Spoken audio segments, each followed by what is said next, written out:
कृष्णा।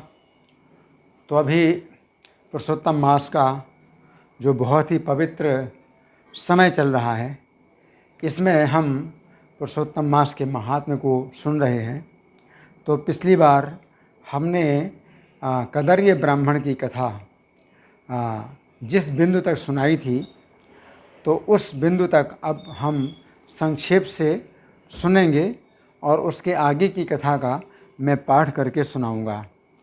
तो इसमें नारायण मुनि जो बद्रिकाश्रम में हैं, नारद जी को कथा सुना रहे हैं और वे कहते हैं कि हे नारद, मेरी जिह्वा तो एक ही है, परंतु पुरुषोत्तम मास का जो महात्म्य है वो एक जिह्वा के द्वारा नहीं कहा जा सकता। हजारों जन्म तक तपस्या करने से जो फल नहीं मिलता, वो फल मनुष्यों को पुरुषोत्तम मास का 1 महीने के सेवन से मिल जाता है। सोचिए, हजारों जन्मों तक तपस्या करने से जो फल नहीं मिलता, वो फल मनुष्यों को पुरुषोत्तम महीने के केवल 1 महीने की आराधना से मिल जाता है। पुरुषोत्तम मास में किसी बहाने से भी कोई उपवास किया जाए, दान दिया जाए, स्नान किया जाए, जप किया जाए, तो करोड़ों जन्मों तक के किए गए अनेक पाप नष्ट हो जाते हैं। जैसे 3 दिन में केवल स्नान कर लेने से वानर का सब पाप कट गया।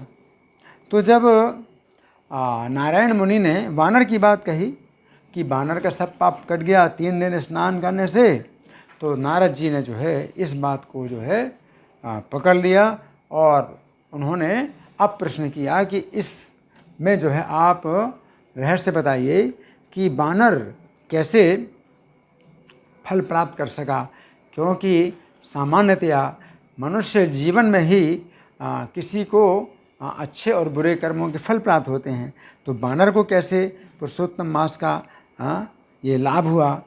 तो हे तपस्वियों में शिरोमणि, लोक कल्याण की दृष्टि से इस कथा को मुझसे आप कह डालिए। इस बंदर ने 3 रात तक स्नान कहाँ पर किया, ये बंदर कौन था, क्या भोजन करता था, कहाँ उत्पन्न हुआ था, कहाँ रहता था, और पुरुषोत्तम मास में किस बहाने से इसको क्या पुण्य हुआ, सब विस्तार से सुनने की इच्छा है। अतः आप मुझे सुनाइए। आपसे कथा अमृत का श्रवण करके मुझे तृप्ति नहीं हो रही है। तो नारद जी इस प्रकार से नारायण मुनि से जब कहते हैं, तब नारायण मुनि इस बंदर की कथा विस्तार से बताते हैं। तो श्री नारायण मुनि कहते हैं कि केरल देश का कोई बड़ा लालची ब्राह्मण था और इसका जो है इसका व्यसन था कि धन इकट्ठा करे, केवल धन इकट्ठा करने का ही इसका व्यसन था और कंजूस था, धन इकट्ठा करता था, खर्चा नहीं करता था। तो आगे चल करके लोग जो है इसे कदर्य नाम से पुकारते थे। कदर्य का मतलब है कंजूस। तो ये सुंदर कपड़े भी नहीं कभी पहनता था और भोजन भी पूरा भोजन भी नहीं करता था, हमेशा भूखा रहता था, बेईमानी से धन इकट्ठा करके ज़मीन में गाड़ता जाता था। कार्तिक मास में दीपदान नहीं करता था, ब्राह्मणों को भोजन नहीं कराता था। तो इस प्रकार से आँखों में आंसू भर करके सब जगह दीन वचन बोलता रहता था। वर्षा वायु धूप से व्यथित रहता था, दुबला था, काले शरीर वाला था, महामूर्ख, धन के लोभ से सदा घूमता रहता था और हमेशा बोलता था इस पामर को भी कोई कुछ दे दे, यही बार बार कहता फिरता था। तो इसका एक कोई मित्र था, किसी बगीचे का मालिक था। तो इस कदर्य को जो है वो माली मिल गया। तो इसने रोते हुए अपनी बात बताई कि नगर के लोग जो है मुझे झिझकारते रहते हैं, तो मुझे अब नगर में नहीं रहना। तो इसके दीन वचन को सुन करके माली को दया गई। उसने कहा कि ठीक है, अब तुम इसी बाग में रहा करो। और ये कदर्य जो है बड़े प्रसन्नता से बगीचे में रहने लगा। तो माली जैसा कहता था वैसे ही करता था। तो माली का इस पर पूरा विश्वास हो गया और उस समय माली ने अपनी वाटिका का जो कार्य है इसको सौंप दिया और माली जो है राजमहल में नौकरी करने लगा। तो राजमहल में माली को बहुत काम करना पड़ता था, तो वाटिका में जा नहीं पाता था। और ये जो कदर्य था ये बड़ा खुश हो गया और खूब फल खाता था। बाकी बचे हुए फलों को लोभ के कारण बेच देता था और जितना धन आता था तो गाड़ता जाता था। तो जीवन भर जो है ये धन को गाड़ता ही रहा। और जब माली आता कि भाई कुछ फल निकले और फलों की कुछ बिक्री हुई तो झूठ बोल देता था कि फल तो होते ही नहीं हैं, पक्षी लोग फल खा जाते हैं और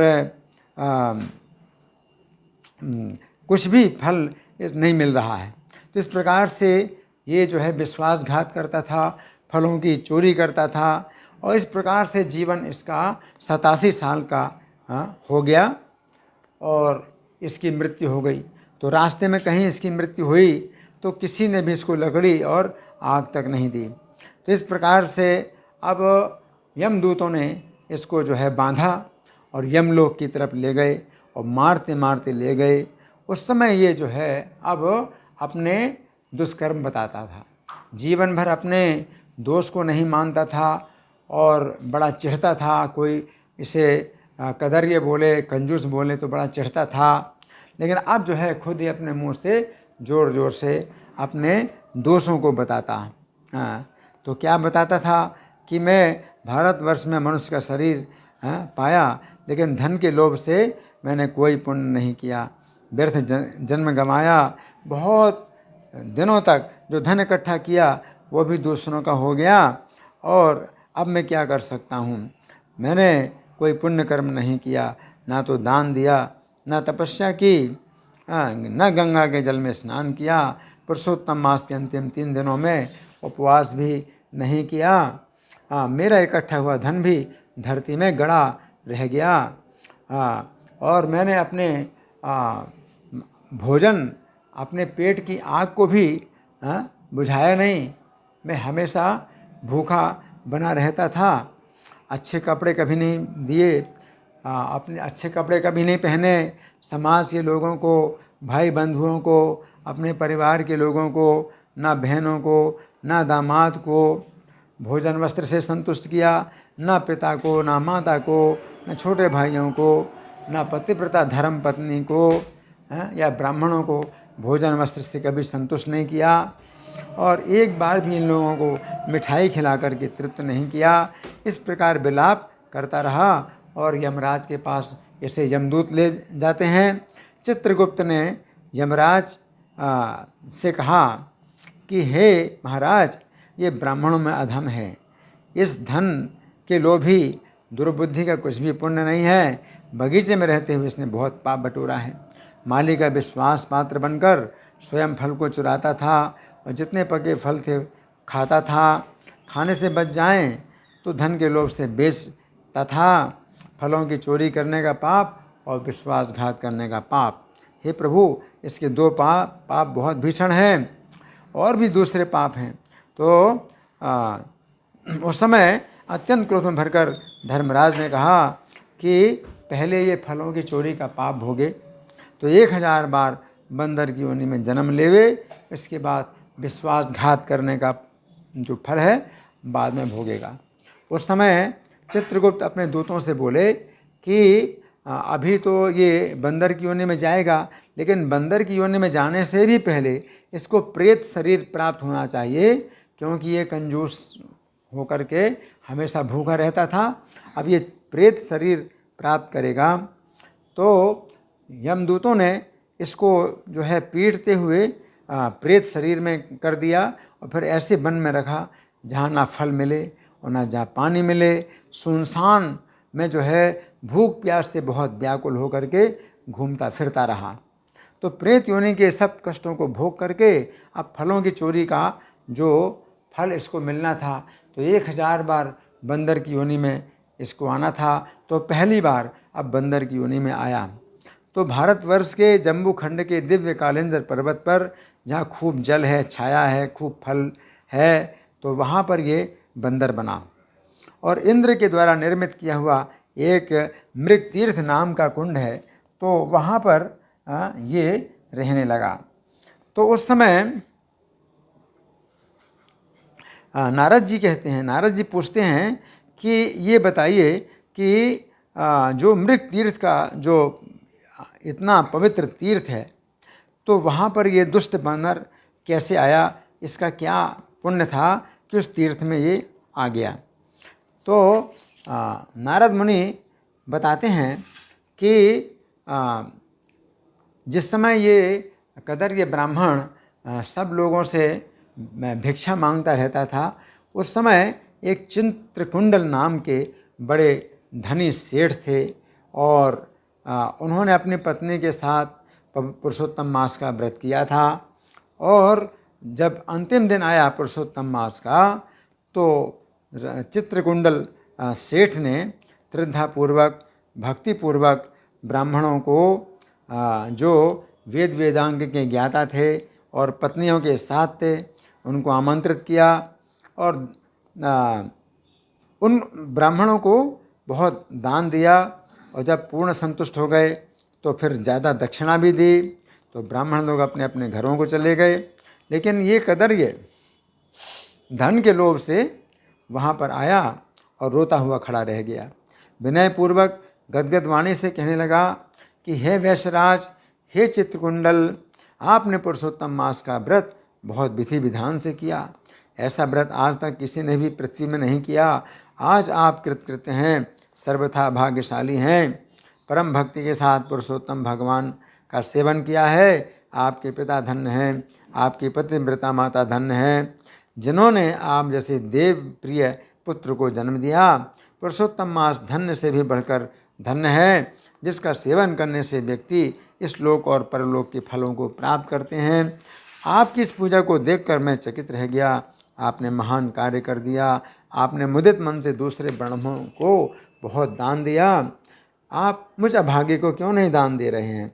ऐसा कहने पर चित्रकुंडल ने इस कदरे को भी धन दे दिया और ये बड़े खुश होकर के आ गया, जमीन में गाड़ करके चला गया। इस प्रकार से पुरुषोत्तम की पूजा का इसने दर्शन किया। धन के लोभ से पुरुषोत्तम मास की प्रशंसा की। तो देखिए, धन के लोभ से भी पुरुषोत्तम मास की प्रशंसा की, इसमें भी बड़ी उसकी रक्षा हुई। तो इस प्रकार ये जो है मृग तीर्थ में आ सका। अब नारायण मुनि बताते हैं कि इसको इतना सौभाग्य प्राप्त हुआ। और फिर नारद जी पूछते हैं कि ये बताइए कि वो जो ऐसे वन में रहने के लिए आया बंदर के रूप में, जहाँ शीतल जल था, मनोहर घनी छाया थी, अच्छे फलयुक्त पेड़ थे, इसमें कौन सा कारण था? इसका तो जो है फलों की चोरी का पाप था, तो ऐसे स्थान में क्यों आया? तो नारायण मुनि बताते हैं कि जब श्री राम ने रावण का वध किया था और उस समय ब्रह्मा, शिव, इंद्र आदि देवता वहाँ श्री राम का दर्शन करने आए थे, तो उस समय श्री राम जब पुष्पक विमान में बैठे, तब सुग्रीव से बोले कि इन बंदरों को जो है अब आप लोग आज्ञा दीजिए कि ये यहाँ से अब इच्छा के अनुसार वनों में चले जाएं। तो ये बंदर लोग जिन जिन वनों में वास करेंगे, वहाँ के पेड़ फूल फलों से लदे रहेंगे, नदियों में मीठा पानी रहेगा, तालाबों में शीतल जल भरा रहेगा, कोई भी इन्हें फलों के खाने और पानी पीने से मना नहीं करेगा। हमारी आज्ञा से सब बंदर लोग लौट जाएं। इसलिए श्री राम के इस वर से बंदर जहाँ भी निवास करते हैं, वहाँ के वनों में नदियाँ मीठे जल वाली और सुंदर तालाब होते हैं। परंतु चूँकि इस बंदर का इतना बड़ा पाप था फलों की चोरी का, तो इस कारण से ये इतने फलों के स्थान में रहते हुए भी ये फल नहीं खा पाता था। इसका शरीर तो पहाड़ की तरह बढ़ता रहा, लेकिन भूख और प्यास से विक्षिप्त हो गया। मुंह में जन्म से ही पित्त के प्रकोप के कारण पीड़ा उत्पन्न हुई और पीड़ा से मुँह के घाव से दिन रात खून बहने लगा। अत्यंत पीड़ा के कारण कुछ खा नहीं सकता था और चंचलतावश पेड़ों में से अच्छे अच्छे फलों को तोड़कर मुंह के पास ले जाकर बहुत से फलों को ज़मीन पर गिराता था। ये बंदर पीड़ा के कारण कहीं एक स्थान पर ठहर नहीं सकता था। एक पेड़ से दूसरे पेड़ पर जाता रहा और सोचता था कि मौत हो जाती तो अच्छी थी। एक बार ज़मीन पर गिर पड़ा तो विलाप करने लगा और शरीर शिथिल हो गया, मुंह गल गया, भूख प्यास से व्याकुल हो गया। मुंह में घाव होने के कारण उसके सब दांत टूटकर गिर गए। पूर्व जन्म में किए हुए पाप के कारण इस प्रकार ऐसे दुख हुआ। तो रोज़ निराहार रहते बंदर को अब दैव योग से पुरुषोत्तम मास आ गया। तो ये पुरुषोत्तम मास में भी उसी प्रकार सर्दी वायु से पीड़ित रहा। किसी समय कृष्ण पक्ष में घने जंगल में फिरता रहा। कुंड के पास पहुंचकर प्यासा होने पर भी पानी ना पी सका। भूखा होने पर भी चंचलतावश ऊंचे पेड़ पर चढ़ गया। एक पेड़ से दूसरे पेड़ पर जाता हुआ उसे एक कुंड बीच में आ पड़ा। बहुत दिनों से भोजन न करने के कारण शरीर जर्जर हो गया था, तो प्राण भी शिथिल हो गए। तो कुंड के किनारे पर किसी प्रकार आया और 10वीं तिथि से 4 दिन तक इस बानर को पुरुषोत्तम मास में उस कुंड में लोट पोट करते बीत गए। 5वें दिन के आने पर ठीक दोपहर के समय, यानी पुरुषोत्तम मास का अंतिम दिन, दोपहर के समय कुंड में गिर जाने से शरीर भीग गया, प्राण छूट गए। अब उस शरीर को छोड़ करके ये पाप रहित हो गया। तो पुरुषोत्तम मास का जो है इतना बड़ा प्रभाव। तत्काल दिव्य आभूषणों से भूषित दिव्य शरीर को प्राप्त कर लिया। नील कमल के समान सांवला वर्ण, करोड़ों कामदेवों के समान सुंदर शरीर, चमकते हुए रत्नों से जड़े हुए, किरीटधारी, सुंदर शोभायमान, कुंडलधारी, पवित्र पीताम्बरधारी, कमर में बहुमूल्य रत्न जटित करधनी पहने हुए, शोभायमान बाजूबंद, कंगन, अंगूठी और हार से शोभित, सुंदर मुख पर नीले रंग के टेढ़े और चिकने घुंघराले बाल शोभा पा रहे थे। उसी समय वहाँ झटपट वैष्णवों से युक्त एक विमान आया, जिसमें सहनाई, मृदंग और नगाड़ा, बंसी, वीणा का बहुत अधिक संगीत हो रहा था। देवांगनाएं नाच रही थीं, गंधर्व और किन्नर दिव्य गान कर रहे थे। ऐसे विमान को इसने जब देखा तो अत्यंत विस्मित होकर कहने लगा कि मुझ जैसे महापापी को ये कैसे हो गया। ऐसे विमान का सुख तो बड़े भारी पुण्यात्मा जीवों के लिए कहा गया है। इसके बाद कोई अप्सरा उसके ऊपर श्वेत छत्र को लगाकर खड़ी हो गई और 2 अप्सराएं इसको दोनों ओर से चमर डुलाने लगी। कोई अप्सरा हाथ में पान लेकर खड़ी हो गई, कुछ अप्सराएं इसके सामने नृत्य करने लगीं और कोई अप्सरा गंगा जल से भरी हुई झारी लेकर खड़ी हो गई और कुछ नृत्यांगनाएं हाथ में हाथ मिलाकर इसके सामने खड़े होकर गीत गाने और बाजा बजाने लगीं। ऐसा वैभव देखकर चित्रलिखित के समान ये हो गया। चित्रलिखित का मतलब है कि हिलता डुलता नहीं है। ये कैसे, वो चकित हो रहा है, ये क्या है, मुझ दुर्बुद्धि पापी को किस पुण्य के कारण ये हुआ। मेरा रंच मात्र भी पुण्य नहीं है जिसके बल पर मैं श्री हरि भगवान के परम धाम को जा सकूं। तो श्री नारायण कहते हैं, इस प्रकार तर्क वितर्क करते हुए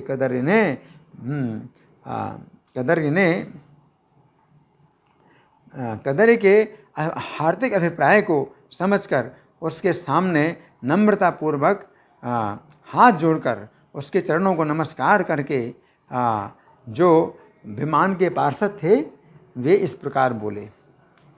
अब क्या बोले, अब इसका मैं पाठ करूँगा। यहाँ तक की कथा मैंने कल ही सुना दी थी। तो अब वे पुण्यशील और सुशील जो पार्षद गोलोक धाम से विमान लेकर के आए थे, वे बोले, क्या बोले, गोलोक को चलिए।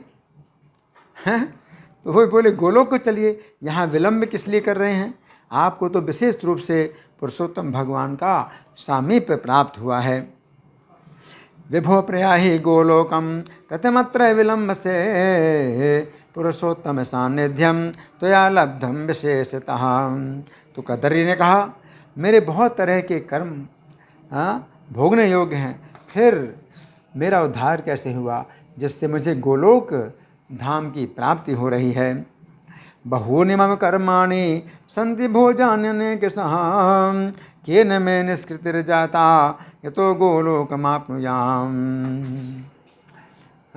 कदरी कहता है कि वर्षा की जितनी धाराएं हैं, जितने तिनके हैं, पृथ्वी पर जितने धूल के कण हैं, आकाश में जितने तारे हैं, उतने ही मेरे पाप हैं। यावन्तो वर्षधाराश्च तृणानि भूरजा कणां यावत्यस्तारका व्योम्नि तावत् पापानि सन्ति मे। मुझे ऐसा सुंदर और मनोहर शरीर कैसे मिला? हे भगवान के पार्षदों, इसका विचित्र कारण मुझसे कहिए। कथमे तन्मया प्राप्तं वपुर्दिव्यं मनोहरम् एतत् कारणमत्युग्रं मह्यं ब्रूते हरे प्रिय।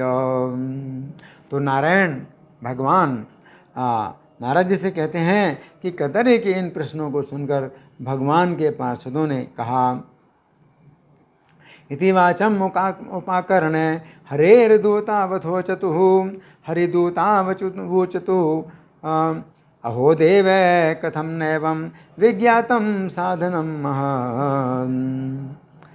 तो हरि के दूत बोले, आश्चर्य की बात है कि हे देव, आपने इस पद के पाने का महान साधन क्यों नहीं जाना? प्रभु, सब में उत्तम से उत्तम भगवान विष्णु के प्रिय महान पुण्य को देने वाले श्री पुरुषोत्तम मास के नाम से विख्यात मास को आप क्यों नहीं पहचान रहे हैं? प्रभो न ज्ञायते कस्मान् मासा सर्वोत्तमोत्तमः विष्णु प्रियो महापुण्यो नामना वै पुरुषोत्तमः। इस पुरुषोत्तम मास में देवताओं से भी ना होने वाले तप को आपने किया है। हे महाराज, वन में बंदर शरीर से अज्ञानता से आपने वह तपस्या की है। तस्मिन् तो या तपश्चीर्णम अशक्यम यत्सुरैरपि अविज्ञातम महाराज कपिदेहेन कानने। मुख रोग के कारण आपने अनाहार व्रत किया। अज्ञानता से आपने अनाहार व्रत किया और आपने बंदर योनि में चंचलतावश पेड़ों के फलों को तोड़ तोड़ कर धरती पर गिराया। मुख रोगादनाहार व्रतम जातम अजानतः त्वया च कपि चांचल्यात् फलान्युत्कृत्य वृंततः। तो फलों को आपने धरती पर जो गिराया, इससे दूसरे लोगों की तृप्ति हुई। अंतःकरण में अधिक क्लेश होने के कारण जल तक नहीं पा सके। इससे पुरुषोत्तम मास में अज्ञानता के कारण आपका बड़ा तीव्र तप हो गया। क्षिप्तानि पृथ्वी पीठे तृप्तास्तैरितरैजन पानीयमपि नो पीतम अंतर्दुःखेन भूरिशः।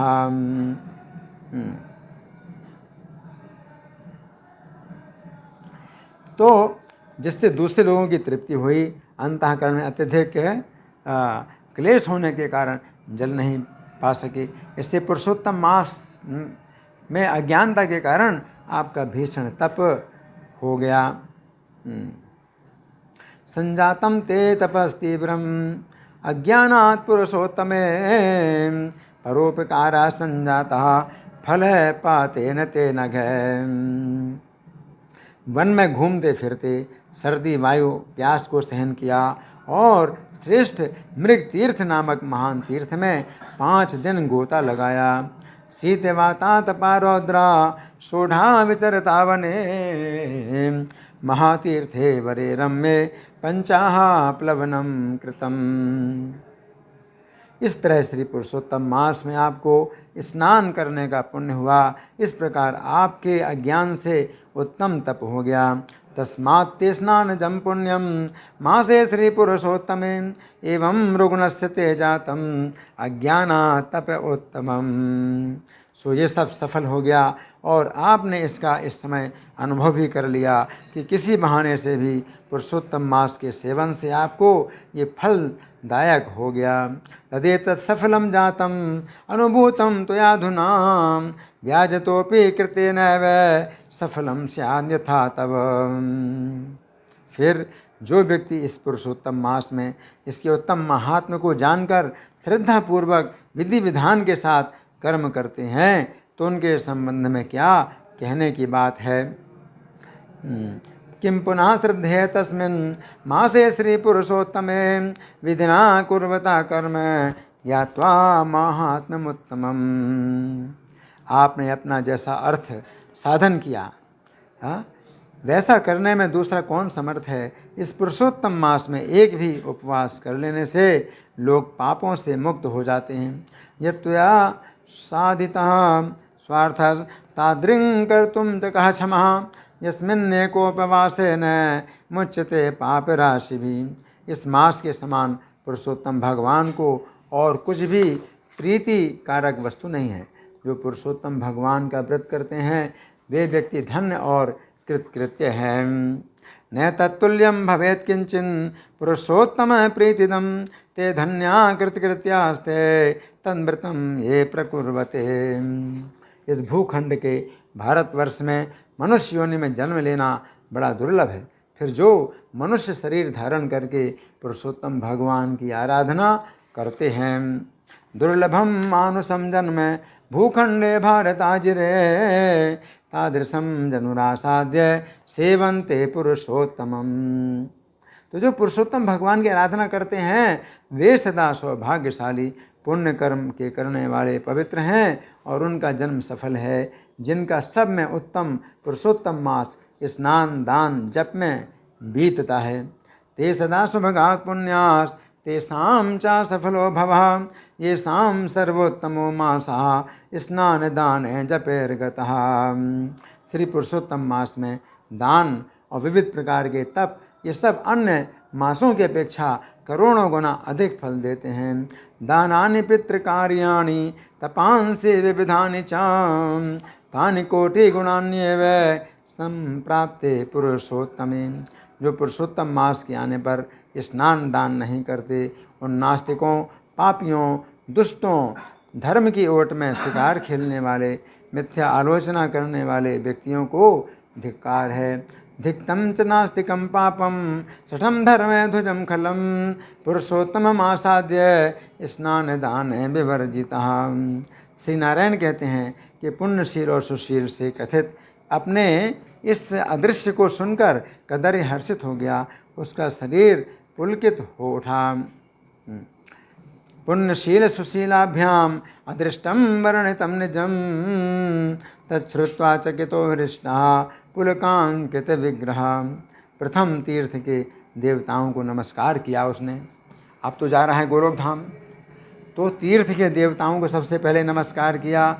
इसके बाद कालंजर पर्वत को प्रणाम किया, फिर वन देवताओं को नमस्कार किया, फिर सब छोटे छोटे पेड़ों लताओं और वृक्षों को भी नमस्कार किया। तीर्थदेवान् नमस्कृत्य कालंजर गिरिम ततः नाम काननाधीशान सर्वगुल में लता तरुण। पश्चात विनयपूर्वक विमान की प्रदक्षिणा करके मेघ के समान सांवले वर्ण का हो सुंदर पीतांबर पहनकर वो कदर्य विमान पर चढ़ गया। ततः प्रदक्षिणीकृत्य विमानम विनयान्वितः आरुरोह घनश्यामो लसत पीतांबरावृतः। सब देवताओं के देखते देखते गंधर्वों से स्तुति सुनते हुए किन्नरों से बार बार बाजा बजवाते हुए ये जो है गोलोक धाम में ये चला गया। पश्यत्सु सर्वदेवेषु गंधर्वाद्यैरभिष्टुतः वाद्यमानेषु वाद्येषु किन्नराद्यैर्मुहुर्मुहुः। इंद्र आदि देवताओं से मुदित होकर धीरे धीरे फूल बरसाते हुए आदरपूर्वक सब देवता इसकी पूजा करने लगे। पुष्पवृष्टि मुचो देवा मंदम मंदम मुदान्वितां सादरं पूजयांचक्रुः पुरंदर पुरासरा। फिर आनंद पूर्वक योगियों को दुर्लभ गोपी गौओं द्वारा सेवित रास मंडल से सुशोभित गोलोक को चला गया।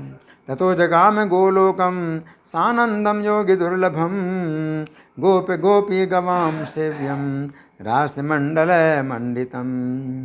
गोलोक में ना तो वृद्धावस्था होती है ना ही मृत्यु होती है और जहाँ जाकर प्राणी को शोक नहीं करना पड़ता, ऐसे गोलोक धाम में ये चित्र शर्मा, इसका नाम तो चित्र शर्मा ही था, सब लोग कदर ही बोलते थे।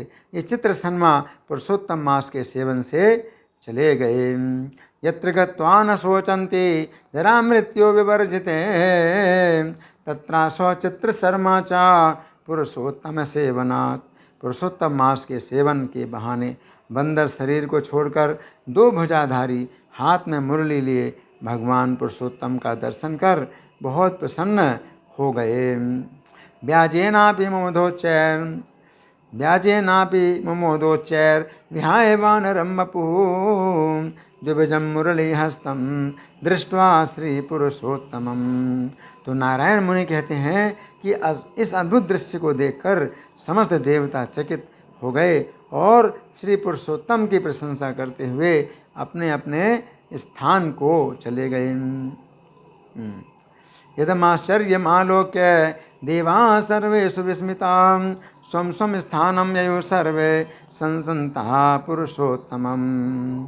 तो श्लोक संख्या 29, अध्याय 29, ये श्लोक संख्या 29 तक हमने इस कथा का पाठ किया है और यहाँ पर ये कथा समाप्त होती है।